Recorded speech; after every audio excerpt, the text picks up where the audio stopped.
Hi friends, இன்றைக்கி 7 மணிக்கு தான் எந்திரிச்சு வெளியே வரும்போதே தண்ணி வந்துட்டு இருந்துச்சு.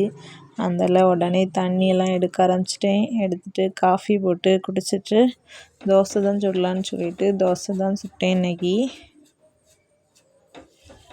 நான் இப்போ தான் சேனல் புதுசாக ஓப்பன் பண்ணியிருக்கேன். எனக்கு கொஞ்சம் சப்போர்ட் பண்ணுங்கள்.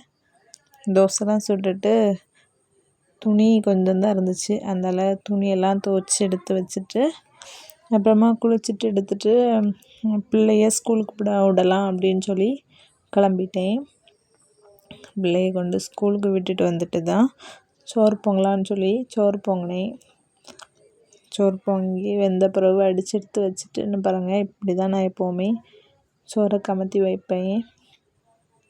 வச்சுட்டு கொஞ்சம் துணி அயன் பண்ண வேண்டியது இருந்துச்சு. அதையும் அயன் பண்ணி வச்சிடலாம் அப்படின்னு சொல்லிட்டு எடுத்து அயன் பண்ணி வச்சுட்டேன். இன்றைக்கி நானும் ஆச்சமும் மட்டும்தான் வீட்டில் இருந்ததுனால 2 பேரும் சேர்ந்து சோறு போட்டு சாப்பிட்டுட்டோம்.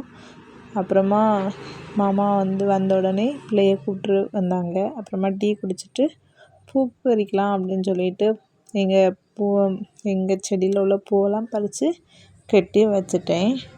அப்புறமா துணியெல்லாம் காஞ்சிட்டு அதனால் துணியெல்லாம் எடுத்து மடித்து வச்சுட்டேன். அப்புறமா மாமா பண்டை வாங்கிட்டு வந்தாங்க. 2 பாக்கெட் சிப்ஸ் தான் வாங்கிட்டு வந்தாங்க. பொண்ணு கேட்டா அப்படின்னு சொல்லிட்டு அவளுக்கு கொஞ்சம் எடுத்து கொடுத்தேன். இன்றைக்கி டே இப்படி தான் போச்சு.